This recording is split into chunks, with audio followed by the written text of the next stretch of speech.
ছাত্ৰ-ছাত্ৰীসকল তোমালোকে ইতিমধ্যে জানিব পাৰিছা যে বিদ্যুৎ বা ইলেক্ট্ৰিচিটি এই প্ৰাকৃতিক পৰিঘটনাটোৰ সৈতে জড়িত তথা এই পৰিঘটনাটোৰ মূল আধাৰ হৈছে বৈদ্যুতিক আধান বা ইলেক্ট্ৰিক চাৰ্জ। আৰু এই প্ৰক্ৰিয়াটো প্ৰকৃততে আমি কিহৰ বাবে দেখা পাওঁ? এটা নিৰ্দিষ্ট মৌলিক কণাৰ আধিক্য বা অভাৱৰ বাবে।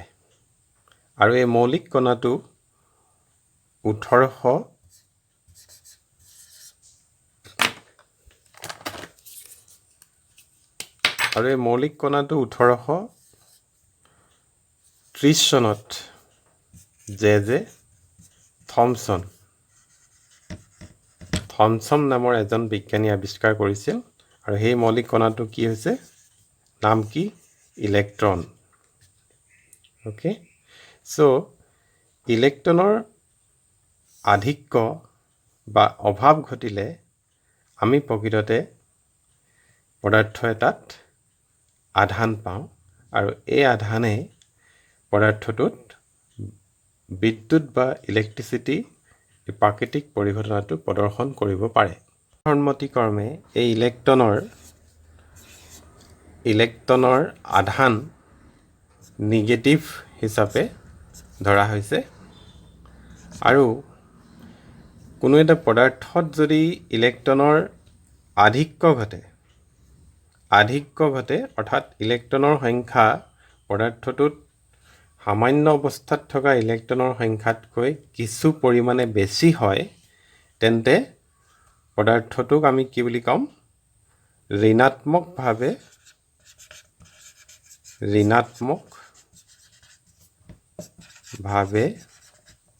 আহিত পদাৰ্থ।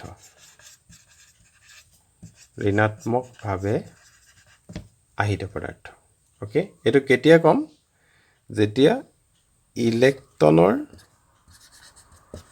সংখ্যা পদাৰ্থটোৰ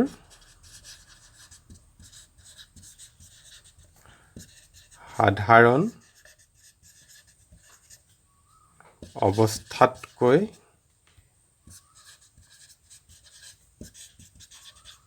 বেছি হয়। ঠিক আছে? আৰু যদি এই ইলেক্ট্ৰনৰ সংখ্যা পদাৰ্থটোৰ সাধাৰণ অৱস্থাতকৈ কম হয়, তেন্তে পদাৰ্থটোক আমি পজিটিভ বা ধনাত্মক আধানেৰে আহিত বুলি ক'ম। কথাখিনি তোমালোকে ইলেক্ট্ৰনীয় ব্যাখ্যাৰ সহায়ত অতি সহজভাৱে বুজিব পাৰিবা। আমি সকলোৱে জানো কোনো এটা পদাৰ্থত বা অৰ্থাৎ কোনো এটা পদাৰ্থ কিহেৰে গঠিত হয়? বিভিন্ন অণু, পৰমাণু ইত্যাদিৰে, নহয়নে? আৰু আমি এইটো জানো যে পৰমাণু এটা নিউক্লিয়াছ আৰু ইয়াৰ চাৰিওফালে ঘূৰি থকা ইলেক্ট্ৰনেৰে গঠিত। গতিকে তেনেকুৱা যদি আমি পৰমাণু এটা লওঁ, ধৰি লোৱা এইটো পৰমাণুটোৰ নিউক্লিয়াছ, আৰু ইয়াৰ চাৰিওফালে মই এইবিলাক কি আঁকিছোঁ?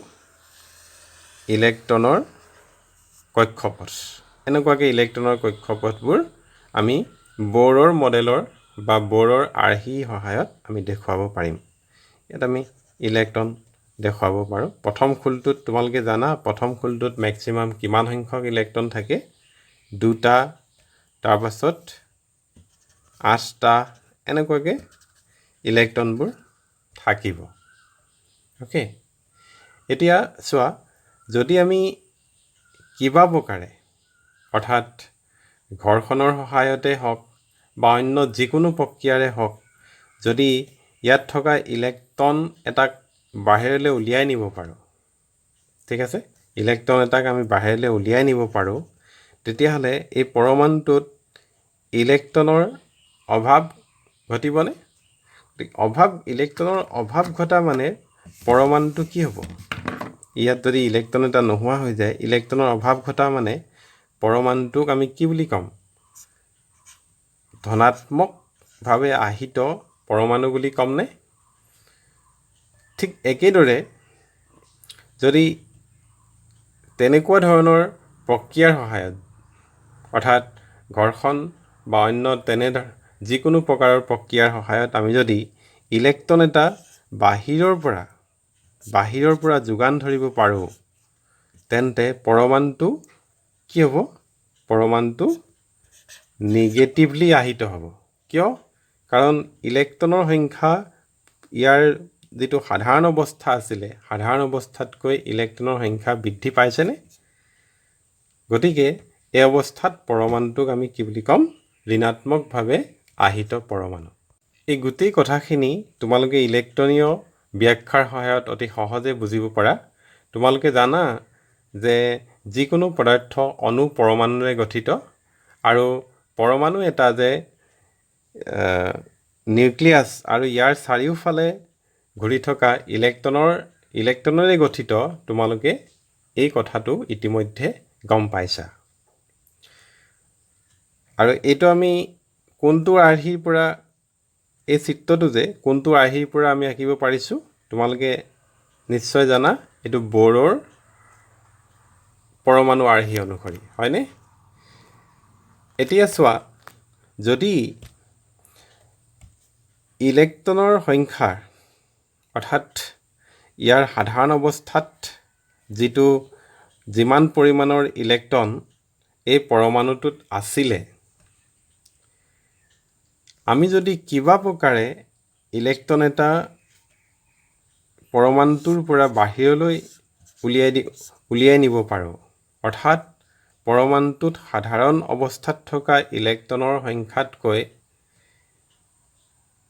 এটা বা দুটা ইলেক্ট্ৰন কমাব পাৰোঁ, তেন্তে পৰমাণুটো ধনাত্মক আধানৰ সংখ্যা বেছি হ'বনে? এই ক্ষেত্ৰত পৰমাণুটোক আমি কি বুলি ক'ম? ধনাত্মক আধানেৰে আহিত পৰমাণু। গতিকে এনেকুৱাকৈ যদি আমি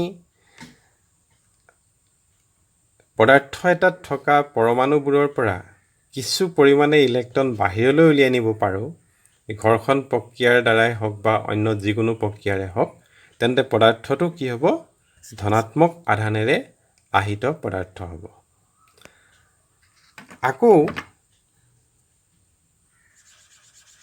আকৌ তোমালোকে যদি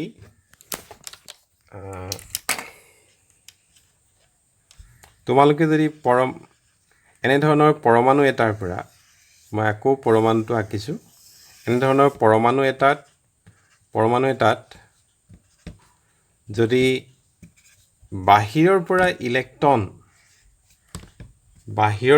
ইলেক্ট্ৰন এটা যোগান ধৰিব পাৰা, ঠিক আছে? বাহিৰৰ পৰা ইলেক্ট্ৰন যোগান ধৰিব পাৰা, তেন্তে পৰমাণুটোৰ সাধাৰণ অৱস্থাতকৈ ইলেক্ট্ৰনৰ সংখ্যা বৃদ্ধি পাবনে? নিশ্চয় পাব। গতিকে পৰমাণুটো ধনাত্মক আধানৰ, অৰ্থাৎ নিউক্লিয়াছৰ ধনাত্মক আধানতকৈ বাহিৰত ঘূৰি থকা ইলেক্ট্ৰনৰ আধানৰ মান বেছি হ'ব। অৰ্থাৎ এই পৰমাণুটোক আমি কি বুলি ক'ব পাৰিম তেতিয়া? ঋণাত্মকভাৱে আহিত পৰমাণু। আৰু এনেকুৱাকৈ যদি সম্পূৰ্ণ পদাৰ্থ এটাৰ আমি ইলেক্ট্ৰন যোগান ধৰিব পাৰোঁ, তেন্তে পদাৰ্থটোক আমি ঋণাত্মকভাৱে আহিত পদাৰ্থ বুলি ক'ম। ছাত্ৰ ছাত্ৰীসকল, তোমালোকে এতিয়া নিশ্চয় বুজিব পাৰিছা যে চিল্কৰ কাপোৰ এখনেৰে কাঁচৰ দণ্ড এডালক ঘৰ্ষণ কৰিলে, অৰ্থাৎ ঘঁহিলে কিয় কাঁচৰ দণ্ডডালত ধনাত্মক আধান আৰু চিল্কৰ কাপোৰখনত ঋণাত্মক আধানৰ সৃষ্টি হয়। এইখিনিতে তোমালোকে হয়তো জানিব বিচাৰিবা যে কাপোৰখনেৰে দণ্ডডালক ঘঁহিলেহে কিয় ধনাত্মক আধান উৎপন্ন হয় বা ঋণাত্মক আধান পায় কাপোৰখনে। এইটো কথা বুজিবলৈ আমি অন্য এটা কথা লক্ষ্য কৰিব লাগিব। তোমালোকে জানা, কিছুমান পদাৰ্থত উপলব্ধ কিছুমান পৰমাণুৰ যিটো আকাৰ অন্য পৰমাণুতকৈ সৰু ওকে গতিকে এই দুইটা পৰমাণু আৰু এই সৰু আৰু ডাঙৰ হোৱা পৰিঘটনাটো আচলতে নিৰ্ভৰ কৰে কাৰ ওপৰত ইলেক্ট্ৰনৰ সংখ্যাৰ ওপৰত পৰমাণু এটাত যদি ইলেক্ট্ৰনৰ সংখ্যা অধিক হয় অৰ্থাৎ ইলেক্ট্ৰনৰ সংখ্যা কেতিয়া অধিক হ'ব যদি পৰমাণুটোৰ পাৰমাণৱিক সংখ্যা বেছি হয় তেন্তে পৰমাণুটোৰ নিউক্লিয়াছটোৱে ইয়াৰ ইলেক্ট্ৰনবোৰক আমি যদি নিৰ্দিষ্টকৈ ক'বলৈ যাওঁ তেন্তে ইয়াৰ বহিঃখোলৰ ইলেক্ট্ৰনবোৰক আকৰ্ষণ কৰি থকা যিটো ক্ষমতা তো সেয়া তুলনামূলকভাৱে হ্ৰাস পায় অ'কে গতিকে এই বহিঃখোলৰ ইলেক্ট্ৰনবিলাকক যদি আমি বাহিৰৰ পৰা শক্তি যোগান ধৰিব পাৰোঁ অৰ্থাৎ যি পৰিমাণৰ শক্তিৰ দ্বাৰা নিউক্লিয়াছটোৱে বাহিৰৰ খোলৰ ইলেক্ট্ৰন এটাক আকৰ্ষণ কৰি থাকে ঠিক সম পৰিমাণৰ শক্তি যদি আমি বাহিৰৰ পৰা যোগান ধৰিব পাৰোঁ তেন্তে ইলেক্ট্ৰনটো পৰমাণুটোৰ পৰা মুক্ত হৈ পৰে ঠিক আছে ঠিক একেদৰে সৰু পৰমাণুৰ ক্ষেত্ৰত নিউক্লিয়াছৰ আকৰ্ষণী শক্তি তুলনামূলকভাৱে বেছি ওকে গতিকে আমি ইয়াৰ ওচৰলৈ ইলেক্ট্ৰন এটা যদি আনো তেন্তে নিউক্লিয়াছটোৱে ইয়াক নিজৰ গাৰ ফালে আকৰ্ষণ কৰাৰ প্ৰৱণতা বেছি হয় কিন্তু আমি এইখিনিতে এটা কথা মনত ৰাখিব লাগিব যে পৰমাণু এটাত ইলেক্ট্ৰন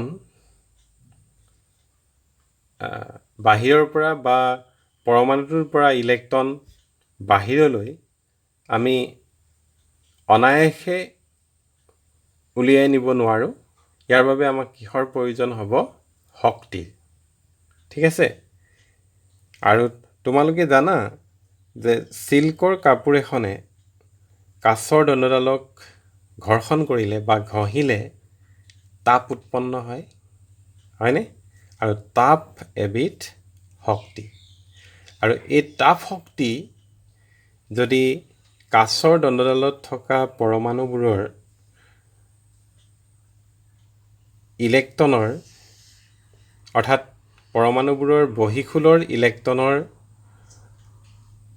বান্ধনী শক্তিতকৈ বেছি হয় তেন্তে কি কৰিব ইলেক্ট্ৰনবোৰ বহিঃখোলৰ ইলেক্ট্ৰন কিছুমান ইলেক্ট্ৰন দণ্ডলাৰে এৰি দিব আৰু ঠিক একেই কাৰণতে অৰ্থাৎ সেই তাপ শক্তিৰ বাবে এই যিটো তন্ত্ৰ অৰ্থাৎ চিল্কৰ কাপোৰ আৰু কাঁচৰ দণ্ডডালৰ যিটো তন্ত্ৰ আমি পাম এই তন্ত্ৰটোত যিখিনি ইলেক্ট্ৰন কাঁচৰ দণ্ডডালৰ পৰা মুক্ত হৈ পৰিব সেই ইলেক্ট্ৰন চিল্কৰ কাপোৰখনত থকা কিছুমান পৰমাণুৱে গ্ৰহণ কৰিব আৰু গ্ৰহণ কৰিব কিয় পাৰে যে এই তাপ শক্তিয়ে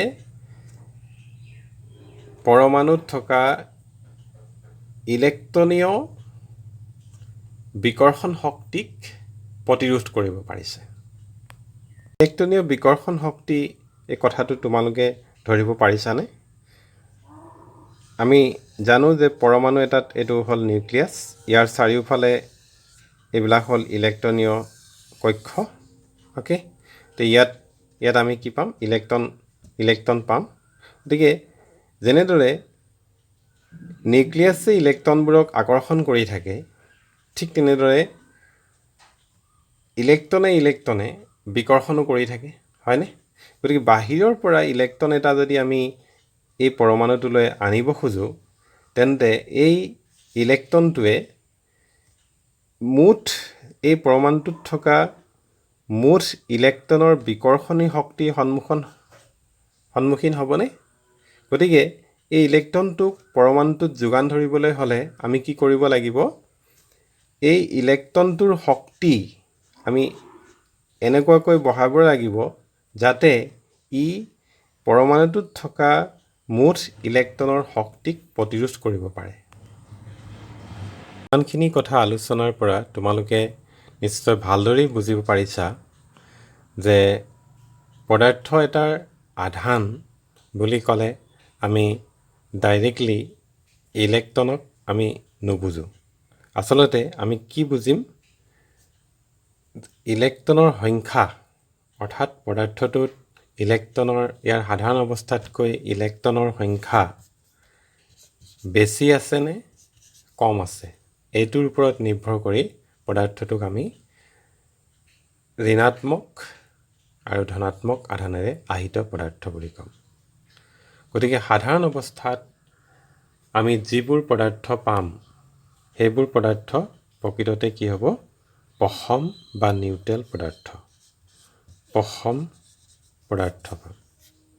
তোমালোকে নিশ্চয় জানা যে আমি যি পদাৰ্থৰ প্ৰথম তিনিটা অৱস্থা পাওঁ, অৰ্থাৎ গোটা, জুলীয়া, গেছীয়, এই তিনিটা অৱস্থাতে সাধাৰণ উষ্ণতাত পদাৰ্থৰ আধান শূন্য, অৰ্থাৎ ইহঁত পশম অৱস্থাত থাকে। গতিকে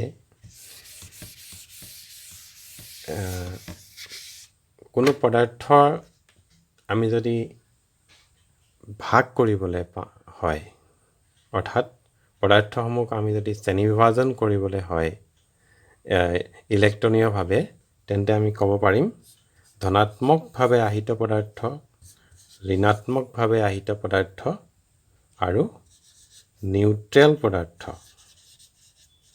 নিউট্ৰেল অৰ্থাৎ পশম পদাৰ্থ। কিন্তু আমি এটা কথা মনত ৰাখিব লাগিব কি, যে সাধাৰণ অৱস্থাত অৰ্থাৎ পদাৰ্থটোত কোনো বাহ্যিক প্ৰক্ৰিয়া সংঘটিত নকৰা অৱস্থাত কি অৱস্থাত থাকিব? নিউট্ৰেল অৱস্থাত থাকে। ঠিক আছে? নিউট্ৰেল অৱস্থাত থাকিব। ইমানখিনি কথা জনাৰ পিছত তোমালোকে নিশ্চয় জানিব বিচাৰিবা, তেন্তে বৈদ্যুতিক আধান মানে কিনো? তো বৈদ্যুতিক আধান হৈছে পদাৰ্থ কণিকা এটাৰ সৈতে জড়িত এক প্ৰাকৃতিক কাৰক, যাৰ সহায়ত কণিকাটোৱে বৈদ্যুতিক ধৰ্ম আৰু আনুষংগিক ধৰ্মসমূহ প্ৰদৰ্শন কৰিব পাৰে। অ'কে? তোমালোকে নিশ্চয় জানা পদাৰ্থ বিজ্ঞানত সকলোবোৰ ভৌতিক ৰাশিয়ে আমি জোখ-মাখ কৰিব পাৰিব লাগিব। আৰু এই বৈদ্যুতিক আধান, এই ৰাশিটো আমি জোখ-মাখ কৰিব পাৰোঁ। আৰু আমি যদি চাওঁ ইলেক্ট্ৰন এই মৌলিক কণিকাটোৰ আধান, ইয়াৰ মান কিমাননো? তো বিজ্ঞানীসকলে ইয়াৰ মান নিৰ্ণয় কৰি উলিয়াইছে কিমান? 1.6 × 10⁻⁻19 কুলম বুলি। অ'কে? ইয়াত যিটো চি লিখিছোঁ, এই চিটো কি হয়? বৈদ্যুতিক আধানৰ একক। মনত ৰাখিবা, বৈদ্যুতিক আধানৰ একক, SI একক দেই। SI একক হৈছে কুলম। অ'কে? আৰু এই ইলেক্ট্ৰনৰ আধান 1.6 × 10⁻⁻19, এই ৰাশিটো ঋণাত্মক বুলি, অৰ্থাৎ ইলেক্ট্ৰনৰ আধান ঋণাত্মক বুলি সৰ্বসন্মতিক্ৰমে ধৰি লোৱা হৈছে।